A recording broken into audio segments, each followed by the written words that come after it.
Welcome to the Babies in Business Podcast. Join your hosts, Rachel and Avram Gonzalez, real-life parents and business partners. Each week on Babies in Business, Rachel and Avram create a space for entrepreneurial parents to find their own way.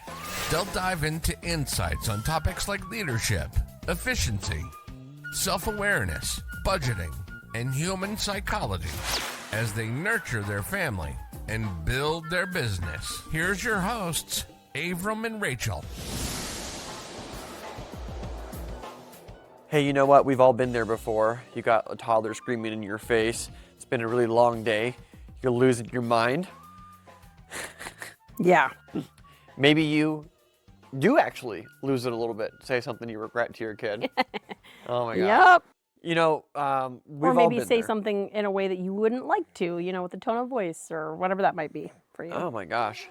And so you see parents everywhere struggling with the same thing, and it's just getting to your wit's end. And I think oftentimes you, especially when I think you have a newborn, you get pushed all the way outside of your window of tolerance.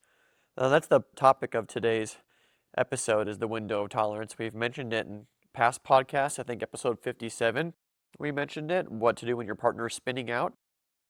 But this is a tool, I think, like a diagnostic tool.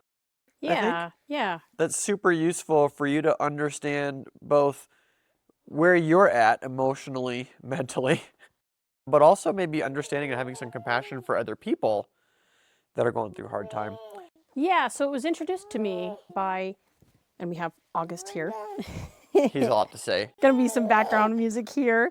It was introduced to me by my therapist just a couple months after Lincoln was born, because I had a lot of stuff coming up from my growing up years and just a lot of things that I was trying to wrap my head around having a new child and just having so much love for this child. And, so many questions that I had regarding maybe how my parents functioned and how they could do certain things and all sorts of stuff.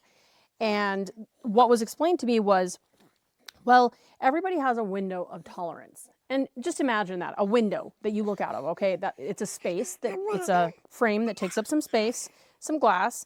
So anything outside of that, anything that takes you outside of that window of tolerance is something that you're going to function differently in that situation because you're outside of your window of tolerance. You're not going to make rational decisions. You're not going to be, the normal coping mechanisms that you might use aren't going to work, all these different things.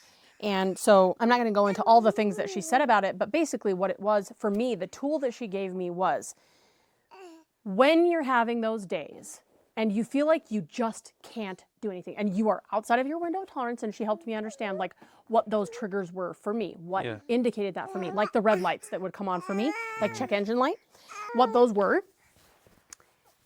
Then she said, don't make any big decisions.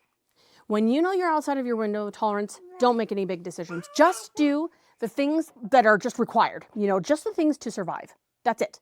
And then once you get to a better place and you're back in your window of tolerance, because this will pass, then make those decisions. So it was really, really good for me to not spin out. So if I was spinning out, just let it be. Don't have any judgment around it. And then ride it out. Nothing needed to be done. That was what was explained to me. Yeah. So when you're inside your window of tolerance, you're a sane, rational person. Yes. And when you're outside of it, you do really weird stuff, and you might even be like, maybe mean when you're not a mean person. You might, like you said, you might make some rash decisions, stuff that you might normally not do. Like the way that we talk about people, that we know. We're like, oh my gosh, that's really not Avram. Or that's really not Kim. That's really not whoever that person is. That's not them. That's not how they function. And it's probably accurate. They're going through something. Yeah. I think that's totally true. I remember you telling me about one of the things that your dad said all the time to you guys when you were growing up. He would say, you go ahead and tell me, and then I'll tell a story. I've heard the quote so much. I don't care about justice. I care about quiet, or I care about peace. Yeah. Right? And that he just couldn't handle the sound. The volume of in our house. So many children, right? Under one roof. Yep.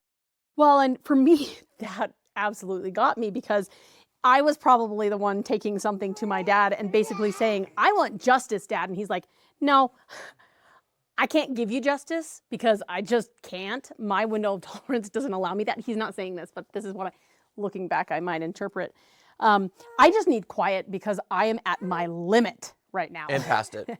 Yeah, my limit and past it, and I just have nothing. I don't care about justice right now, and I know you're seeking justice, Rachel, but I can't give it to you right now. I need quiet. And so my dad was the person that bought 1,000 earplugs, the little squishy earplugs you put in your ears at a time. And he always had earplugs in his pocket. And that was a really good thing for him because that was his coping mechanism. You shared this with me, and then I started looking at all of these different relationships and things that were occurring around me or directly related to people I knew. Yeah. And like you said, you make these comments like it just doesn't really seem like them. Yeah. And that I have started to identify as like the trigger phrase. Yes. That kind of lets you know, oh, maybe this person that I'm interacting with is outside their window of tolerance. Correct. And it's like ding, ding, ding, ding, ding. And that also helps us to have compassion for them because really, honestly, if someone is treating you in a way that's really just not okay with you, you could also think, maybe I just don't want to spend time with them right now. Yep. And maybe they need some space and some grace. Yeah. And it's not to say that, it quote excuses their behavior. No way. But no way. You can have some sympathy and understanding of where they're coming from, and that can help you Not take it personally. Not take it personally. It can help you manage if there's like a conflict going on around it. Yep. You have a blow up or something. Yep. This can help you manage that with some understanding. Like, wow, this person's got so much other stuff going on in their life. It's not about the thing. Yeah. It's about all the other stuff. Exactly. There's so many hidden things going on. We don't know what's going on. You don't even know. Maybe their parents have cancer and it's come back, or you have no idea. Maybe they had a completely sleepless night for the last whole week. Yes. All those nights have been sleepless, and that makes people different. So more compassion. I think that's all this to say, we can make judgments about people based off of how they show up, and often we do. Mm-hmm. But when we get down to it, we can just give them the same grace that we'd really like to be given. Yeah. I love this framework. It just simplified so much. You didn't have to make excuses for people or, Yep. Come up with why are they saying that? Why are they being like that? It's not, you don't have to deconstruct it just to, to understand that they're going through it. They're going through a tough time and they could use some compassion and understanding. Yeah. And you don't have to take And it space. personally. I just love that too. Yep. It's not about you. Yep. It's really not, and it's so easy. Correct. I'm going to give a plug for one of my favorite books all time, just because we're here right now. The 4 Agreements by Don Miguel Ruiz. Yeah. It was literally one of the first personal development books that I ever read. My mom introduced it to me. And the first agreement is don't take anything personally. Such a powerful thing, and I think this tool really goes alongside that and helping you to navigate that in a new way. Yeah, so absolutely. That's what this episode's all about. And the question that we have for you, right? If you go to babiesandbiz.com/78, that's episode 78 we're on right now, and you scroll to the bottom of that page, we have the community question for you. How do you know when your partner is outside their window of tolerance? Sometimes it's hard to know what your thing is, but it's easy to know what your partner's is. So we started with that question. Yeah, because for us, just to give you an example, for Avram, for me, when I'm observing Avram, if it's really loud in the house and maybe it doesn't even have to have been a long day, but maybe it's loud in the house and Lincoln's having a bit of a time getting up from his nap, he's pretty upset and it's really loud. If I see that Avram does not have his earplugs in, I will say, go get your earplugs. It's not a mean thing, it's just, go get your earplugs. Do yourself a favor, please. Yeah. And really everybody else in the house, because when we are well regulated and we're within that window of tolerance, we show up better. And we feel better about ourselves and all the things related. So, we can help our partner out. It's like a self-care kind of deal too. It is. That's cool. Yeah. Great spin on it. So that's our community question for this week. We'd love to hear from you. How do you know when your partner is outside their window of tolerance? I bet you we find some similarities. Pretty neat stuff. So thanks for tuning in this week. We've always got new great stuff coming up for you. If you've got questions that you want us to answer on the podcast, you can always reach us by email, hello@babiesandbiz.com. Those go straight to our email inbox, and we'd love to feature a question from you at an upcoming episode if there's some topic you want us to cover. And with that, we appreciate you for listening. We'll catch you on the next episode. Bye for now.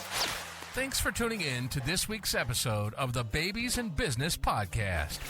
Who do you know that would benefit from hearing this episode?